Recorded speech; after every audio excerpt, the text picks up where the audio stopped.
राधे राधे। आप सभी को फाल्गुन मास के कृष्ण पक्ष की विजया एकादशी की अनंत शुभकामनाएं एवं बधाई। फरवरी महीना ये कोई साधारण महीना नहीं है। 13 फरवरी को विजया एकादशी है।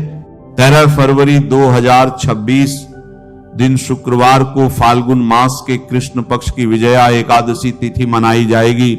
और ऐसे में आप सभी को गाय को चुपचाप यह एक गुप्त चीज खिला देनी है। गाय को खिलाते ही आपका भाग्य 7वें के दरवाजे खुल जाएंगे।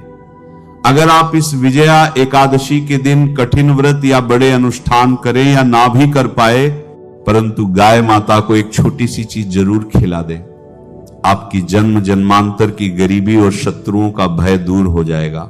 हम आपको एक ऐसी गुप्त रहस्यमयी चीज के बारे में बताने जा रहे हैं जिसे गाय माता को अगर कोई व्यक्ति विजया एकादशी के दिन चुपचाप खिला देता है तो उस व्यक्ति की विजय निश्चित हो जाती है, यानी उसे हर कार्य में सफलता मिलने लगती है। उसके जीवन में चल रही सभी परेशानियों से उसे मुक्ति मिल जाती है, क्योंकि फाल्गुन मास का यह दिन कोई साधारण दिन नहीं होता।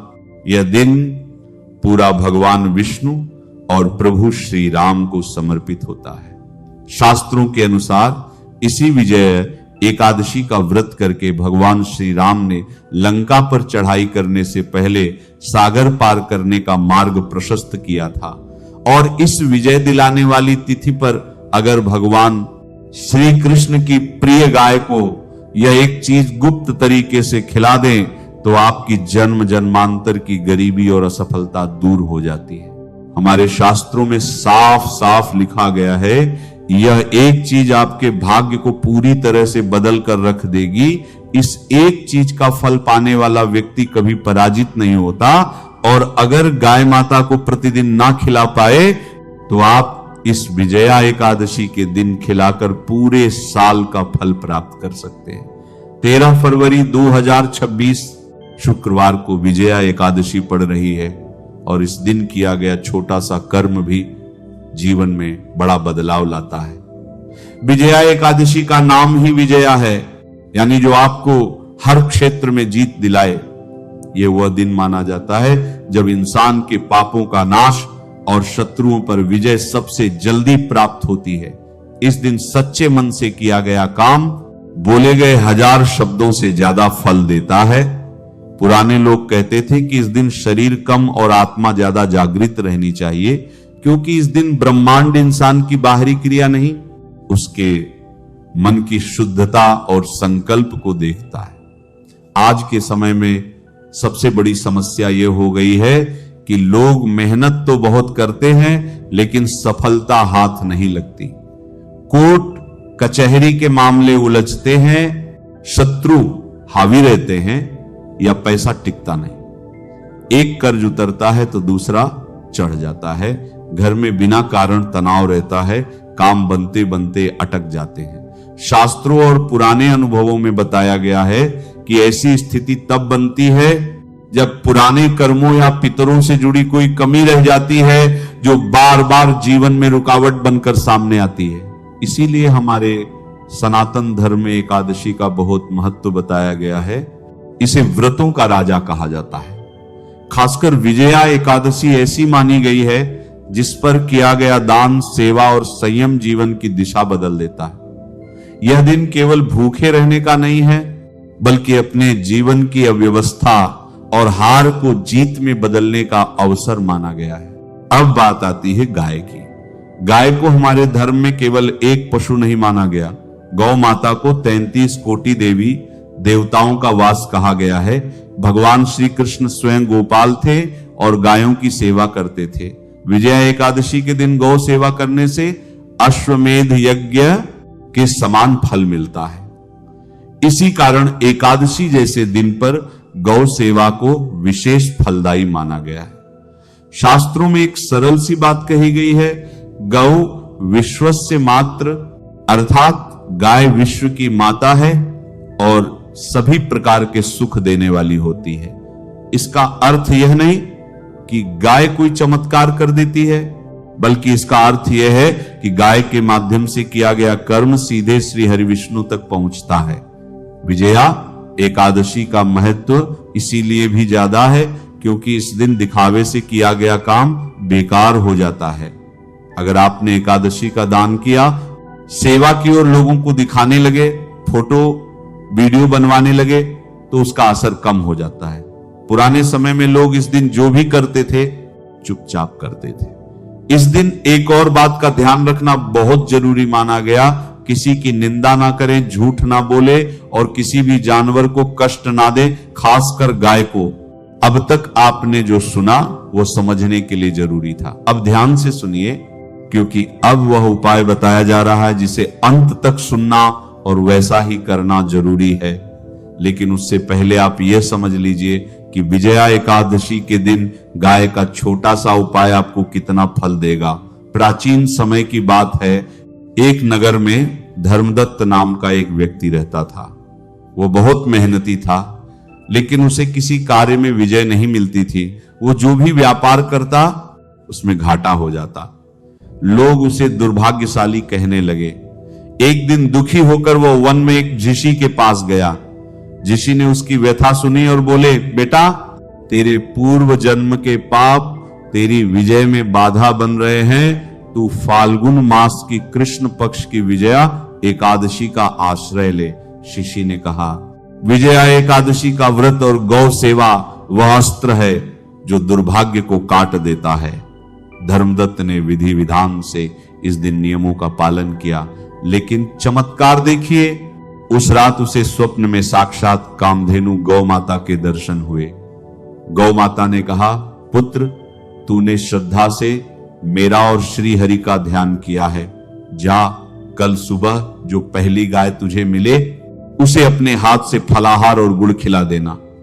जैसे ही धर्मदत्त ने अगले दिन गौ माता को वह ग्रास खिलाया, उसके जीवन की सारी बाधाएं हट गईं। जो कल तक हार रहा था, आज वह हर कार्य में विजयी होने लगा। जानते हैं बिना देर किए उपाय के बारे में। विजया एकादशी के दिन सुबह जल्दी उठना चाहिए। अगर ब्रह्म मुहूर्त में उठ सके तो और अच्छा, नहीं तो सूरज निकलने से पहले उठने की कोशिश करें। उठने के बाद नमो भगवते वासुदेवाय का स्मरण करें। गाय को अगर विजया एकादशी के दिन सादा भोजन कराया जाए, जैसे हरा चारा या दूब घास, तो शास्त्रों में बताया गया है कि शरीर में चल रही अनेक प्रकार की बीमारियां धीरे धीरे शांत होने लगती हैं। खासकर जिन लोगों को लंबे समय से कोर्ट केस, शत्रु भय या असफलता का सामना करना पड़ रहा है, उनके लिए यह उपाय रामबाण है। गाय को घास खिलाते समय मन शांत रखें। गाय को यदि विजया एकादशी के दिन केला खिलाया जाए तो यह माता लक्ष्मी और भगवान विष्णु की कृपा प्राप्त करने का सबसे सरल उपाय माना गया है। शास्त्रों में उल्लेख है कि केला भगवान विष्णु को अत्यंत प्रिय है, क्योंकि एकादशी विष्णु जी की तिथि है। जब गाय माता को यह फल खिलाया जाता है तो धन और सफलता से जुड़ी रुकावटें तत्काल हटने लगती हैं। जिन लोगों का प्रमोशन रुका है या व्यापार नहीं चल रहा, उनके लिए यह उपाय बताया गया है। गाय को अगर कर्ज से मुक्ति के लिए भोजन कराना हो तो विजया एकादशी के दिन थोड़ा सा गुड़ खिलाना चाहिए। सर्वोत्तम यही है कि इस दिन गाय को फल, गुड़ और हरा चारा ही खिलाएं, क्योंकि एकादशी पर अन्न का त्याग श्रेष्ठ माना जाता है। लेकिन अगर आप रोटी खिलाना ही चाहते हैं तो वह ताजी होनी चाहिए और उसमें नमक नहीं होना चाहिए। रोटी खिलाते समय मन में कर्ज मुक्ति का भाव रखें। गाय को नौकरी या काम में सफलता के लिए विजया एकादशी के दिन भीगी हुई चने की दाल और गुड़ खिलाना अत्यंत शुभ माना गया है। शास्त्रों में कहा गया है कि ये उपाय गुरु ग्रह को मजबूत करता है और मेहनत का फल दिलाता है। जिन लोगों का काम बार बार अटक जाता है, इंटरव्यू के बाद भी चयन नहीं होता, उनके लिए यह उपाय बताया गया है। गाय को अगर विवाह में आ रही रुकावट को दूर करने के लिए खिलाना हो तो विजया एकादशी के दिन 2 केले और थोड़ा सा केसर या हल्दी लगा गुड़ देना बताया गया है। जिन लोगों की शादी तय होकर टूट जाती है, ये उपाय करने से बाधाएं हटती हैं। साथ ही स्नान के साथ साथ विजया एकादशी पर दान का विशेष महत्व बताया गया है। लेकिन ध्यान रहे इस दिन चावल का दान भूलकर भी ना करे और ना ही चावल का प्रयोग करे। इस दिन फलों का दान, वस्त्रदान, तिलदान, कंबल दान और निर्धनों की सहायता करना विशेष पुण्य देने वाला माना गया है। लेकिन भक्तों, दान का अर्थ केवल देना नहीं है, अहंकार का त्याग है। अब हम विजया एकादशी के सबसे मुख्य विषय पर चर्चा करने जा रहे हैं, जो है व्रत और पूजन। शास्त्र कहते हैं विजया एकादशी का व्रत रखने से भयंकर पाप भी नष्ट हो जाते हैं और मनुष्य को विजय की प्राप्ति होती है। पद्म पुराण के अनुसार स्वयं भगवान श्री राम ने लंका जाने से पहले सागर तट पर इस व्रत को किया था। विजया एकादशी के दिन भगवान श्री हरि विष्णु के श्री राम स्वरूप का स्मरण अत्यंत पुण्यकारी माना गया है। कहा गया है कि इस दिन यदि कोई व्यक्ति व्रत रखकर केवल भगवान का नाम जप भी कर ले तो उसे वाजपेय यज्ञ का फल मिलता है। इसके अलावा इस दिन पितरों की मुक्ति के लिए भी प्रार्थना का विशेष महत्व है। एकादशी के व्रत का पुण्य अगर पितरों को अर्पित किया जाए तो वे नीच योनि से मुक्त होकर वैकुंठ प्राप्त करते हैं। भक्तों, व्रत का वास्तविक उद्देश्य केवल भूखा रहना नहीं है, बल्कि अपनी इंद्रियों पर विजय प्राप्त करना है। जब मनुष्य सात्विक रहता है, अन्न का त्याग करता है, तब उसे अपने ही विचारों और संयम का महत्व समझ आने लगता है। शास्त्र कहते हैं कि जो व्यक्ति विजया एकादशी के दिन व्रत रखकर अपने मन को जीत लेता है, वह दुनिया को जीत सकता है। स्कंद पुराण में कहा गया है कि एकादशी के दिन जो व्यक्ति संयम रखकर भगवान विष्णु की आराधना करता है, उसके जीवन के समस्त पाप जलकर भस्म हो जाते हैं। इसका अर्थ यह नहीं है कि पाप ऐसे ही मिट जाएंगे, बल्कि जब आप संकल्प लेते हैं और अन्न जल का त्याग कर तप करते हैं, तो वह तपाग्नि पापों को जलाती है। स्नान शरीर को शुद्ध करता है, लेकिन एकादशी का व्रत आत्मा को शुद्ध करता है। विजया एकादशी के दिन किया गया दान भी अमूल्य है, लेकिन याद रखें, इस दिन अन्न का दान सावधानी से करें, चावल का दान ना करें। फलों का दान सबसे श्रेष्ठ है। वस्त्र दान करने से मान सम्मान में वृद्धि होती है। गौदान या गौ सेवा करने से समस्त पापों का क्षय होता है। मनुस्मृति में स्पष्ट कहा गया है, संयम सर्वार्थ साधनम, यानी संयम ही सब कुछ दिलाता है। इसलिए विजया एकादशी पर ध्यान और मानसिक जप का विशेष महत्व है। इस दिन नमो भगवते वासुदेवाय या श्री राम जय जय राम मंत्र का मानसिक जप अत्यंत फलदायी माना गया है। मानसिक जप इसलिए क्योंकि वाणी को विश्राम देना भी इस व्रत का अंग है। इसके साथ ही विजया एकादशी का संबंध पितरों से भी है। जो व्यक्ति इस दिन व्रत रहकर भगवान से प्रार्थना करता है कि हे प्रभु, मेरे इस व्रत का फल मेरे पितरों को प्राप्त हो, तो उसके पितर तृप्त हो जाते हैं। पितृदोष कोई डराने वाली चीज नहीं है, यह पूर्वजों की अतृप्ति का संकेत है। विजया एकादशी उन पितरों को संतुष्ट करने और उन्हें उच्च लोक भेजने का सर्वोत्तम अवसर देती है। गरुड़ पुराण में स्पष्ट उल्लेख है कि एकादशी का व्रत पितरों और देवताओं दोनों को प्रिय है। अब बात करते हैं भोजन की। विजया एकादशी के दिन भोजन के नियम बहुत सख्त होते हैं। प्रसन्नता के लिए और शरीर की शुद्धि के लिए इस दिन अन्न का त्याग करना चाहिए। चावल, गेहूं, दाल आदि का सेवन व्रत करने वाले को बिल्कुल नहीं करना चाहिए। जो लोग पूर्ण निर्जल व्रत नहीं रख सकते, उनके लिए शास्त्रों में फलाहार का विधान है। आप कुट्टू के आटे की पूरी, सिंघाड़े का हलवा, साबूदाने की खिचड़ी, फल, दूध, दही और मखाने ग्रहण कर सकते हैं। गाजर, शकरकंद, आलू और कंदमूल स्वीकार्य माने गए हैं। लेकिन ध्यान रहे, भोजन में सेंधा नमक का ही प्रयोग करें।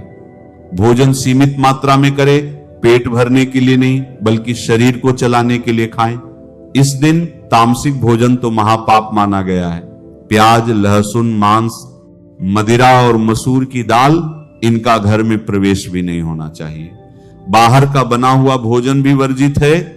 विजया एकादशी पर कम खाना, शुद्ध खाना और प्रभु का नाम लेना ही सच्ची साधना है। और यदि आप बीमार हैं या व्रत करने में पूरी तरह असमर्थ हैं तो भी कम से कम चावल का सेवन तो भूल कर भी ना करें और सात्विक भोजन ही ग्रहण करें। वैदिक पंचांग के अनुसार विजया एकादशी तिथि का आरंभ 12 फरवरी 2026 को दोपहर 12:22 से होगा और इसका समापन 13 फरवरी 2026 को दोपहर 2:25 पर होगा। हिंदू धर्म में उदया तिथि को प्रधान माना जाता है, यानी जिस तिथि में सूर्योदय होता है उसी दिन व्रत रखा जाता है। 12 तारीख को एकादशी सूर्योदय के बाद लग रही है, जबकि 13 तारीख को सूर्योदय एकादशी तिथि में ही हो रहा है। इसलिए विजया एकादशी का व्रत 13 फरवरी 2026 दिन शुक्रवार को रखा जाएगा। वहीं भक्तों, विजया एकादशी 2026 का पारण व्रत खोलने का समय 14 फरवरी शनिवार को सुबह 7 बजे से 9:15 के बीच किया जाएगा। याद रखें, द्वादशी तिथि के भीतर ही पारण करना शुभ होता है। अब एकादशी के नियमों की बात करें तो आहार और आचरण में संयम अत्यंत आवश्यक है। धर्म ग्रंथों में स्पष्ट रूप से बताया गया है कि एकादशी तिथि भगवान श्री हरि विष्णु को समर्पित व्रत तिथि है। तो चलिए इस पावन अवसर पर हम श्रवण करते हैं विजया एकादशी की पौराणिक कथा का। एक समय की बात है जब पांडवों में ज्येष्ठ युधिष्ठिर महाराज ने परम भगवान श्री कृष्ण से पूछा, हे वासुदेव, कृपया आप मुझे फाल्गुन मास के कृष्ण पक्ष में आने वाली एकादशी के विषय में बताएं। उसका नाम क्या है और इस एकादशी व्रत का महात्म्य क्या है? कृपया विस्तार पूर्वक मुझे इस विषय में बताएं प्रभु। युधिष्ठिर महाराज की जिज्ञासा सुनकर मदन मोहन श्री कृष्ण ने उत्तर देते हुए कहा, हे राजन, अवश्य ही मैं आपको इस एकादशी के महात्म्य का वर्णन कर सुनाता हूं। ध्यान पूर्वक सुनिए। फाल्गुन मास के कृष्ण पक्ष में आने वाली इस एकादशी को विजया एकादशी के नाम से जाना जाता है। जो भी व्यक्ति इस एकादशी व्रत का पालन करता है उसे इस भौतिक जीवन में हर प्रकार की सफलता प्राप्त होती है और इस नश्वर देह का त्याग करने के बाद उसे आध्यात्मिक जगत की प्राप्ति होती है। अब मैं आपको इस एकादशी के विषय में एक कथा का वर्णन कह सुनाता हूं जो कि महान ऋषि नारद मुनि ने ब्रह्मा जी से सुनी थी। तो इस प्रकार भगवान श्री कृष्ण ने युधिष्ठिर महाराज को विजया एकादशी कथा सुनाना प्रारंभ किया। एक बार देवर्षि नारद ने अपने पिता ब्रह्मा जी से पूछा, हे पिताश्री, कृपया आप मुझे बताएं कि विजया एकादशी व्रत का पालन करने से जीवात्मा को क्या लाभ प्राप्त होता है। यह सुनकर ब्रह्मा जी ने उत्तर देते हुए कहा, हे मेरे प्रिय पुत्र, सबसे प्राचीन है यह व्रत और वह अत्यंत पवित्र है। वह हर प्रकार के पापों का नाश करने वाला है। यह एकादशी अपने नाम के अनुसार ही हर प्रकार का विजय प्रदान करने वाली है। एक बार भगवान श्री रामचंद्र अपने भाई लक्ष्मण और भार्या श्री सीता माता के साथ वनवास के समय में पंचवटी में वास कर रहे थे। अब एक दिन क्या हुआ कि दुष्ट रावण ने माता सीता का अपहरण कर लिया और इस बात से अपनी मानव लीला निभाते हुए भगवान श्री राम सामान्य मनुष्य की तरह ही अत्यंत व्यथित हो उठे। जब वे माता सीता को खोज रहे थे उस समय उन्हें मार्ग में जटायु मिले, जिन्होंने किस प्रकार दुष्ट रावण ने माता सीता का अपहरण किया था उसका पूरा वृतांत कह सुनाया। उसके पश्चात जटायु वैकुंठ लोक में चले गए। कुछ समय पश्चात भगवान श्री रामचंद्र और वानरों के राजा सुग्रीव के बीच मित्रता स्थापित हुई, जिनके साथ मिलकर उन्होंने वानरों और भालुओं की एक बड़ी सेना तैयार की। श्री राम ने हनुमान को माता सीता की खोज करने के लिए लंका भेजा, जहां हनुमान ने माता सीता को भगवान श्री राम की अंगूठी दिखाई और उनका संदेश भी दिया। वापस आकर हनुमान ने अशोक वाटिका में दुअखमय स्थिति में रह रही सीता माता की स्थिति का समाचार श्री राम को कह सुनाया और उसके पश्चात भगवान श्री रामचंद्र बिना विलंब किए शीघ्र ही दक्षिण के समुद्र की ओर निकल पड़े। समुद्र तट पर पहुंचते ही उन्हें इस बात का अनुभव हुआ कि समुद्र अत्यंत गहरा है और इतनी बड़ी सेना को समुद्र पार करवाना एक सबसे बड़ी चुनौती है। उस समय लक्ष्मण जी ने श्री रामचंद्र जी से कहा, हे प्रभु, आप तो सर्वज्ञ हैं, यहां से लगभग 4 मील की दूरी पर बकदलभ्य ऋषि का आश्रम है, हमें उनके पास जाना चाहिए, वे अवश्य ही हमें इस समस्या का कोई समाधान बताएंगे। लक्ष्मण की बात सुनकर श्री राम और लक्ष्मण बकदलभ्य ऋषि के आश्रम पहुंचे और उन्हें प्रणाम किया और प्रार्थना की। भगवान श्री रामचंद्र और उनके सनातन साथी श्री लक्ष्मण को देखकर महान ऋषि बकदलभ्य को संबोधित करते हुए कहा, हे पुरुषोत्तम, आप मेरे जैसे तुच्छ मानव की कुटिया में किस प्रयोजन से पधारे हैं? मैं आपकी किस प्रकार सेवा कर सकता हूं? प्रभु श्री राम ने उत्तर देते हुए कहा, हे ऋषि श्रेष्ठ, मैं यहां इस विशाल समुद्र के उस पार स्थित लंका नगरी पर आक्रमण करने और मेरी पत्नी सीता का अपहरण करने वाले दुष्ट रावण का संहार करने के लिए आया हूं। मेरे साथ मेरे वानरों की सेना भी है। कृपया आप हमारा मार्गदर्शन करें कि किस प्रकार हम इतने विशाल समुद्र को पार कर सकते हैं। बकदलभ्य ऋषि ने कहा, हे राम, मैं आपको एक महान व्रत के विषय में बताऊंगा जिसका पालन करके आप रावण के ऊपर अवश्य विजय प्राप्त कर पाएंगे और आपकी कीर्ति पताका 10 दिशाओं में लहराएगी। फाल्गुन मास के कृष्ण पक्ष में आने वाली विजया एकादशी का श्रद्धा पूर्वक व्रत पालन करने से आपकी विजय निश्चित है। अब मैं आपको इस व्रत की विधि सुनाता हूं। दशमी के दिन सोने, चांदी, तांबे अथवा मिट्टी का एक कलश स्थापित करके उस कलश को जल से भरकर आम के पत्तों से उसे सजाएं। उसके ऊपर भगवान नारायण के सुवर्ण विग्रह की स्थापना करें। सप्त धान्य का आसन बनाकर उस पर इस कलश को स्थापित करें और अगले दिन विजय एकादशी पर प्रातः ब्रह्म मुहूर्त में स्नान इत्यादि से स्वच्छ होकर इस कलश की पुनः स्थापना करें। फूलों की माला और चंदन के लेप से उसे सुशोभित करें। कलश के ऊपरी हिस्से में अनार, नारियल और जौ रखें। अपूर्ण भक्ति भाव और प्रेम पूर्वक इस कलश रूपी विग्रह की पूजा करें। उसे धूप, दीप, चंदन, फूल और प्रसाद अर्पित करें। एकादशी के दिन संपूर्ण समय उसके सामने बैठकर हरि कथा का पठन और श्रवण करें। रात्रि में भी उसी स्थान पर जागरण करें। दूसरे दिन प्रातः उस कलश को किसी पवित्र नदी या जलाशय के समीप स्थापित करें और विधि पूर्वक पुनः उसकी पूजा करें। उसके पश्चात सुपात्र ब्राह्मण को इस कलश और उस पर रखे हुए नैवेद्य का दान दें। इसके साथ साथ आप अन्य अनेक प्रकार के दान भी दे सकते हैं। इस प्रकार विधि पूर्वक विजय एकादशी व्रत का पालन करने से आपकी विजय अवश्य होगी। अपनी इस कथा को आगे बढ़ाते हुए ब्रह्मा जी ने नारद मुनि से कहा, हे नारद, बकदलभ्य ऋषि के अनुसार श्री रामचंद्र जी ने इस विजया एकादशी व्रत का पालन किया और लंका पर विजय प्राप्त करके रावण का संहार किया।